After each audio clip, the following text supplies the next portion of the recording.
ஆண்டவராகிய இயேசு கிறிஸ்துவின் நாமத்தில் உங்களை வாழ்த்துகிறேன். இந்த அவருடைய பிறப்பை குறித்து நாம் பார்க்கும் பொழுது அது மிகவும் அதிசயமானதும் அற்புதமான ஒன்று. அதை குறித்து தான் நாம் தியானிக்க போகிறோம். உலகின் மீட்பராக, உலகின் ரட்சகராக இந்த பூமிக்கு வந்த ஆண்டவர் இயேசு கிறிஸ்துவை குறித்து அதை தியானிப்போம் என்றால் அது மிகவும் நற்செய்தி. உலகத்திலே மிகவும் ஒரு நல்ல செய்தி, நற்செய்தி என்றால் அது ஆண்டவர் இயேசு கிறிஸ்துவின் பிறப்பு மட்டுமே. நீ உலகத்தை சுற்றி பார்த்தீங்கன்னா எங்கும் சமாதானம் இல்லை, எங்கும் சந்தோஷம் இல்லை, எங்கு பார்த்தாலும் பிரச்சனைகள், எங்கு பார்த்தாலும் போராட்டங்கள். இவைகளின் மத்தியிலே ஆண்டவர் இயேசு கிறிஸ்துவின் பிறப்பு மக்களுக்கு சமாதானத்தை உண்டு பண்ணும்படியாக இந்த பூமிக்கு மட்டுமல்ல, பூமியிலே தேவனுக்கு மகிமை செலுத்தும்படியாய் பிதாவாகிய தேவன் மனு குலத்தை மீட்கும்படியாய் ஆண்டவர் இயேசு கிறிஸ்துவை இந்த பூமிக்கு பரிசாக கொடுத்தார். அதைதான் நாம் கிறிஸ்துமஸ் என்று அன்போடு அழைத்து அவரை மகிமைப்படுத்துகிறோம். இந்த நாளிலும் ஆண்டவர் இயேசு கிறிஸ்து பிறப்பை குறித்து முன்னறிவித்த ஏசாயா தீர்க்கதரிசி சொல்லுகிறார். ஏசாயா 9:6 நமக்கு ஒரு பாலகன் பிறந்தார், நமக்கு ஒரு குமாரன் கொடுக்கப்பட்டார், கர்த்தத்துவம் அவர் தோளின் மேல் இருக்கும், அவருடைய நாமம் அதிசயமானவர், ஆலோசனை கர்த்தர், வல்லமை உள்ள தேவன், நித்திய பிதா, சமாதான பிரபு எண்ணப்படும் என்று சொல்லப்பட்டிருக்கு. ஆனால் நமக்கு ஒரு பாலகனாக அந்த பூமிக்கு வந்தாலும் பிதாவாகிய தேவன் ஒரு குமாரனாக அவரை சித்தரித்து நமக்கு முதலாவதாக கொடுத்து விட்டார். நாம் பாலகனாக தான் பார்த்து கொண்டு இருக்கிறோம், பிறந்த நாளை யோசித்துக் கொண்டு இருக்கிறோம், பார்த்து கொண்டு இருக்கிறோம், பிறந்த நாளை கொண்டாடுகிறோம். அவர் வந்ததின் நோக்கத்தை நாம் அறிய வேண்டும் என்று ஆண்டவர் விரும்புகிறார். இந்த ஏசாயா 9:6 நமக்கு ஒரு பாலகன் பிறந்தார்.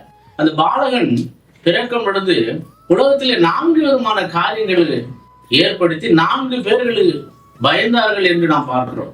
அது மட்டும் இல்லாமல் அதனால் ஆண்டவர் தாமே உங்களுக்கு அடையாளத்தையும் கொடுப்பார், இதோ ஒரு கன்னிகை கர்ப்பவதியாகி ஒரு குமாரனை பெறுவார், அவருக்கு இம்மானுவேல் என்று பெயரிடுவாயாக என்று ஏசாயா 7:14 சொல்லப்பட்டிருக்கு.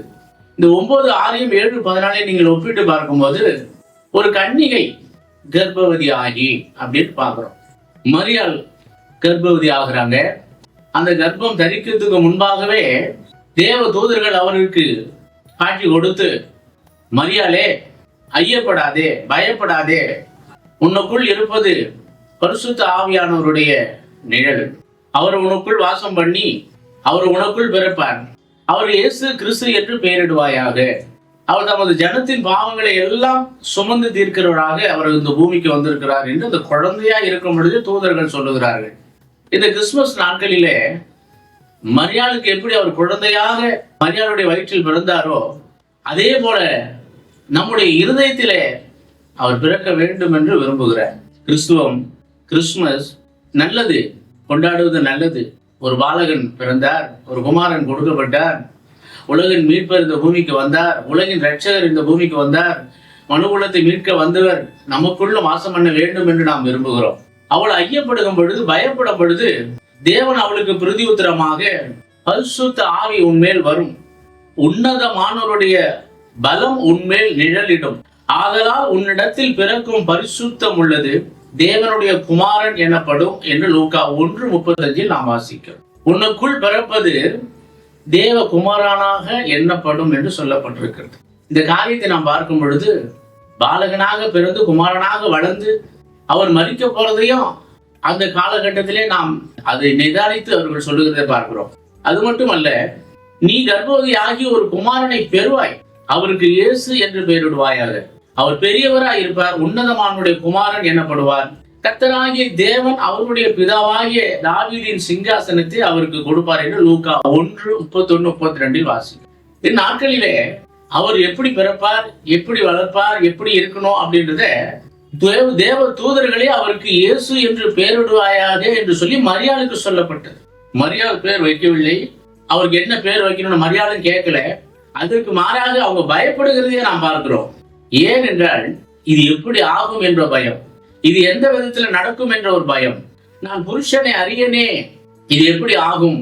அதுக்காக தான் அந்த ஆண்டவர் சொல்லுகிறார், நீ கர்ப்பவதி ஆகிற ஒரு குமாரனை பெறுவாய், அவருக்கு இயேசு என்று பெயரிடுவாய், அவர் பெரியவராயிருப்பார், உன்னதமானவருடைய குமாரன். யோசேப்புடைய குமாரன் அல்ல, மரியாளுடைய குமாரன் அல்ல, உன்னதமானவருடைய குமாரன். ஏனென்றால் அவருடைய ஆவியானவர் அவருடைய நிழலிலே அவர் தரிப்பிக்கப்பட்டவர், பரிசுத்த ஆவியாலே நிறைந்தவர். அந்த குழந்தைக்கு இயேசு என்று பெயரிடுவாயார். ஆனால் அந்த பிள்ளையை பெற்றெடுக்க அந்த மரியாள் செய்த தியாகங்களை நாம் பார்க்கும்போது, தாவீதின் வம்சத்தானாகிய யோசேப்பு என்கிற நாமம் உள்ள புருஷனுக்கு நியமிக்கப்பட்டிருந்த ஒரு கன்னிகையின் இடத்திற்கு தேவனாலே அனுப்பப்பட்ட அந்த கன்னிகையின் பேர் மரியாள் என்று சொல்லிப்பார். பேரை சொல்லி இடங்களை சொல்லி தூதர்கள் அந்த இடத்துக்கு வருகிறதை நாம் பார்க்கிறோம். அப்பொழுது அந்நாட்களிலே உலகம் எங்கும் குடிமதிப்பு எழுதப்பட வேண்டும் என்று அகஸ்துராயினால் கட்டளை பிறந்தது என்று லூக்கா 2 வாசிக்கிறோம். தேவன் ஆண்டவர் இயேசு கிறிஸ்து பிறக்கும் பொழுது உலகத்தின் குடிமதிப்பும் எழுதப்பட வேண்டும் என்று ஒரு சட்டத்தை அகஸ்துராயன் என்ற ஒரு ராஜா அதை ஏற்படுத்துகிறார். நன்றாக பார்த்துக் கொள்ளுங்கள். அவள் பயப்பட்டால், அவரை பெற்று எடுத்தால் உலக குடிமதிப்பு எழுதுவதற்கு அவள் எடுத்து செல்கிறது நாம் பார்க்கிறோம். ஆண்டவர் இயேசு கிறிஸ்து நமக்கு ஒரு முன்னோடியாகவும் குடிமதிப்பு எழுதுவதற்கு ஒரு தகுதி உள்ளவராய் அவர் மூலியமாகவே எழுதப்படவும் வைத்திருக்கிறான்னு பார்க்கிறோம். அவள் தன் முதற் பேரான குமாரனை பெற்று சத்திரத்திலே அவர்களுக்கு இடம் இல்லாது இருந்தபடினால் பின் துணிகளில் சுற்றி முன்னணியிலே கிடைத்திருக்க காண்பார்கள் என்று லூக்கா 2:7 நாம் வாசிக்கிறோம்.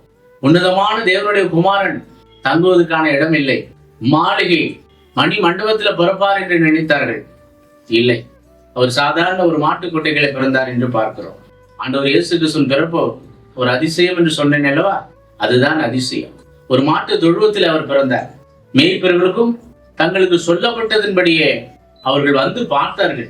ஆனால் தேவ தூதர்கள் பயப்படாதே என்று சொன்னது மட்டுமல்ல, ஒரு நற்செய்தி உங்களுக்கு அறிவிக்கிறேன் என்று தேவ தூதர்கள் மேய்ப்பர்களுக்கு சொன்னதை பார்க்கிறோம். அப்போ மேய்ப்பர்கள் ராவிலே தங்கி கொண்டிருந்து அந்த ஆடுகளை பாதுகாத்து கொண்டிருந்தார்கள். வேத சாஸ்திரிகள் உண்டு, வேத பாரகர்கள் உண்டு. அந்த நாட்களிலே பழைய ஏற்பாடு காலத்தில் இருந்த ஜனங்கள் மத்தியிலே தூதர்கள் யாரிடத்தில் போய் சொன்னார்கள்? தூதர்கள் மேய்ப்பர்களிடத்தில் சொன்னார்கள். இன்றும் நமக்கு மேய்ப்பர்களை ஆண்டவர் வைத்திருக்கிறார். நாம் அவர்கள் மேய்ப்பராய் அவரை எண்ணுகிறோம். இயேசு கிறிஸ்து நமக்கு ஒரு மேய்ப்பராய் இருக்கிறார், நமக்கு கண்காணிலையா இருக்கிறார். இந்த கிறிஸ்துமஸ் நாளிலே அவரை நாம் கொண்டாடுகிறது நல்லது. உலகத்தில் ஒரு நற்செய்தி. அது மட்டுமல்ல, தேவனுடைய வார்த்தைக்கு அவர்கள் கீழ்ப்படிந்து மரியாள் பெற்று எடுத்தாங்க. தேவனுடைய வார்த்தைக்கு கீழ்ப்படிந்து, தூதர்களுடைய வார்த்தைக்கு கீழ்ப்படிந்து மேய்ப்பர்கள் அவர்களை காண செய்தார். அவர்கள் போய் கண்டு கொண்டார்கள், அவரை படிந்து கொண்டார்கள். 4 விதமான காரியத்தில் நாம் பார்க்கும்போது நற்செய்தி அறிவிக்கப்பட்டது. ஆண்டவர் இயேசு கிறிஸ்துவின் பிறப்பை முதலாவதாக அறிவித்தவர்கள் தூதர்கள் தான். அந்த நற்செய்தி என்ன? இயேசு கிறிஸ்துவின் பிறப்பு, மனுக்குலத்திற்கு மீட்பு, சத்தியத்தை அறிகிற அறிவினுக்க ஒரு குழந்தையாக பெற்றெடுத்தார்கள். அதுதான் உலக மீட்பர், உலக ரட்சகர் என்று பார்க்கிறோம். நற்செய்தி தேவ தூதர்கள் தான் முதலாவதாக அறிவித்தார்கள் என்று பார்க்கிறோம். இரண்டாவது, குடிமதிப்பு எழுதப்பட்டது. அவர் பிறந்த அந்நாட்களிலே ஒரு குடிமதிப்பும் எழுதப்பட்டு ஒரு ஒழுங்குமுறையை பூமியிலே கிறிஸ்துவுக்கு முன், கிறிஸ்துவுக்கு பின், கிறிஸ்துவுக்கு முன் எப்படி வாழ்ந்தார்களோ, எப்படி இருந்தார்களோ அது பிறகு, ஆனால் கிறிஸ்துவுக்கு பின் இப்படித்தான் இருக்க வேண்டும், அந்த ஒழுங்கும் கிரயமாக கொண்டு வந்தார்கள். மூன்றாவதாக தேவ தூதர்கள் அவரை பணிந்து கொண்டார்கள் என்று பார்க்கிறோம். அவரை துதித்து பாடினார்கள் என்று பார்க்கிறோம். உன்னதத்தில் இருக்கிற தேவனுக்கு மகிமை, கனம், பூமியிலே சமாதானம், மனுஷர்களுக்குள் பிரியம் என்று சொல்லப்பட்டிருக்கிறது. அப்போது சமாதானம், பிரியம், தேவனுக்கு மகிமை, இவைகள் எல்லாம் கொடுத்தது ஆண்டவர் இயேசு கிறிஸ்துவின் பிறப்பு. அந்த பிறப்பு எதற்காக? மனுக்குலத்தை மீட்பதற்காக. ஆண்டவரின் நாட்டில் அவர் இன்னும் குழந்தையாக இல்லை. நாம் நினைத்து கிறிஸ்துமஸ் நாள், ஆண்டவர் பிறந்த நாள் அப்படின்னு நாம் நினைத்து துதிக்கிறோமே தவிர, ஆண்டவர் இயேசு கிறிஸ்து இன்னும் குழந்தையாக இல்லை. அவர் வளர்ந்து குமாரனாகி நமக்காக, நம்முடைய பாவங்களுக்காக, மீறுதலுக்காக, அக்கிரமங்களுக்காக, வியாதிகளுக்காக, நம்முடைய சமாதானத்தை நமக்கு தரும்படி அந்த ஆக்கினை அவர் ஏற்றுக்கொண்டு மரித்து 3ஆம் நாள் உயிரோடு எழுந்து இன்றும் ஜீவித்துக் கொண்டு இருக்கிறார். இந்த கிறிஸ்துமஸ் நாட்களிலே அவரை நாம் ஏற்றுக்கொண்டு இருதயத்துல அவருக்கு ஒரு இடத்தை கொடுத்து, அப்பா நீங்க எங்க உள்ளத்துல வாங்க, எங்க உள்ளத்துல பிறந்துருங்க, எங்க இல்லத்துல நாங்க குடியெல்லாம் வச்சிருக்கிறோம், குடிலாகவே நாங்க அனுப்பிவிடக்கூடாது, எங்க இருதயத்துல வந்து எங்களோடு இடைப்படுங்கன்னு சொல்லும் பொழுது ஆண்டவர் நிச்சயமாக இடைப்படுவார். மேற்பர்கள் இயேசுவை துதித்து கொண்டு பாடிக்கொண்டும் இருந்தார்கள். ஆனால் சாஸ்திரிகளுக்கு அந்த தீர்க்கதரிசிகள் மூலமாய் சொல்லப்பட்டது இது உண்மையா என்று சாஸ்திரிகளும் அவரை தேடி ஓடி வந்தார்கள். காரணம், ராஜாவாய், யூதர்களுக்கு ராஜாவாய் பிறந்திருக்கிறவர் எங்கே அப்படி என்ற அந்த கேள்வி அகஸ்துராயன் என்ற அந்த ராஜாவுக்கு ஒரு பயத்தை ஏற்படுத்தியது. எப்படி என்றால், அவன் ராஜாவாய் இருக்கிறபடினால் எனக்கு விரோதமாக இன்னொரு ராஜா எழும்புகிறாரா என்ற ஒரு பயம். அந்த ஜனங்கள் எல்லாரும் கலங்கினார்கள். அந்த அகஸ்துராயனுடைய இடத்துல இருக்கிற எல்லா மக்களும் கலங்கினார்கள் என்று பார்க்கிறோம். அப்போது சாஸ்திரிகள் அந்த மாளிகைக்கு வந்து மன்னர் இடத்துல கேட்கும் போது, மன்னர் உடனே ஒரு தந்திரமான காரியத்தை செய்து, நீங்கள் போய் மக்களை மீட்கக்கூடிய ராஜா எங்க பிறந்திருக்கிறார், யூதர்களுக்கு ராஜாவாய் பிறந்திருக்கிறார் எங்க இருக்கிறார் என்பதை பார்த்து எனக்கு சொல்லுங்கள், நானும் வந்து அவரை பார்த்து பணிந்து கொள்கிறேன் என்று அவன் சொல்வதை பார்க்கிறோம். அப்படியாகவே அந்த சாஸ்திரிகள் எல்லாம் நட்சத்திரம் காட்டின வழிகளாகவே அவர்கள் போனார்கள் என்று பார்க்கிறோம். நட்சத்திரம் அந்த மாளிகை வழியாய் வருது. ஆனால் மாளிகைகள் வந்து நின்றவுடன் அவங்க கேட்கும் போது வானத்தை அண்ணாந்து பார்க்கிறார்கள். அந்த நட்சத்திரம் அவங்களை கொண்டு போகிறது. ஆண்டவர் இயேசு கிறிஸ்து பிறந்த இடத்தில் அது போய் நின்ற உடனே அவர்கள் பார்த்து சாஷ்டாங்கமாய் அவர் பாதத்தில் விழுந்து வணங்கி கொண்டார்கள். யாரை வணங்கி கொண்டார்கள்?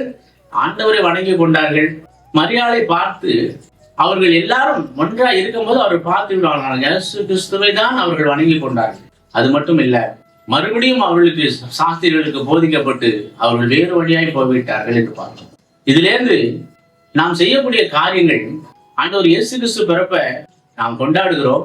அதே நேரத்துல யோசேப்பு என்ற ஒரு மனிதன், அதாவது மரியாளின் கணவர், அவர் நீதிமானா இருந்தார் என்று பார்க்கிறோம். மரியாளுக்கு நியமிக்கப்பட்டிருக்கிறார் என்று பார்த்தோம். ஆனால் அவர்கள் கூடி வரும் முன்னே இயேசு பிறந்தார் என்பதை அவன் யோசனை பண்றதுக்கு முன்பாக அவர் நீதிமானா இருந்தபடினால் மரியாளை தள்ளிவிட வேண்டும் என்று நினைத்தார். ஆனால் மரியாளுக்கு வெளிப்பட்ட அந்த தேவ தூதர்கள் யோசேப்புக்கு வெளிப்பட்டு, யோசேப்பே, மரியாளை சேர்த்துக் கொள்ள ஐயப்படாது, அவர்களுக்குள் இருப்பது பரிசுத்த ஆவியானவருடைய நிழல் அப்படி என்று சொல்லி யோசேப்பை பலப்படுத்தினான் என்று பார்க்கிறோம். யோசேப்பு அதற்கு பிறகு எந்த ஒரு பதிலும் காரியமும் செய்யாமல் மரியாளை சேர்த்து கொண்டு முதல் குமாரனாகி இயேசு கிறிஸ்து பிறக்கும் வரைக்கும் அவரிடத்தில் அறியாமல் இருந்தார் என்று பார்க்கிறோம்.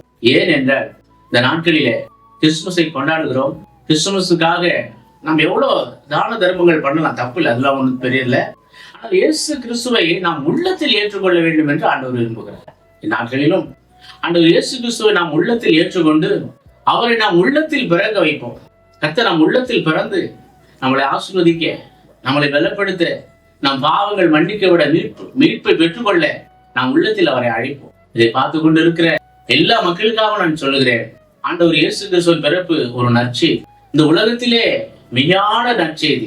நீங்க உலகத்துல எங்க தேடி பார்த்தாலும் கிடைக்காத ஒரு நற்செய்தி என்ன? ஆண்டவர் இயேசு கிறிஸ்து தான். ஆகையினால ஆண்டவர் இயேசு கிறிஸ்துவை உள்ளத்தில் ஏற்றுக்கொண்டு நீங்களும் வழிபட்டு தேவனுடைய நாமத்தை மகிமைப்படுத்தி நித்திய ஜீவனுக்குள்ள பிரவேசிக்க நாம் முற்படுவோம். ஆண்டவர் இயேசு கிறிஸ்துவின் நாமத்தினாலே கிறிஸ்துமஸ் வாழ்த்துக்களை உங்களுக்கு அளிக்கிறேன். கர்த்தர் ஆண்டவர் இயேசு கிறிஸ்து உங்களை ஆசீர்வதிப்பார். இயேசு கிறிஸ்துவின் நாமத்தில் உங்களை வாழ்த்துகிறேன்.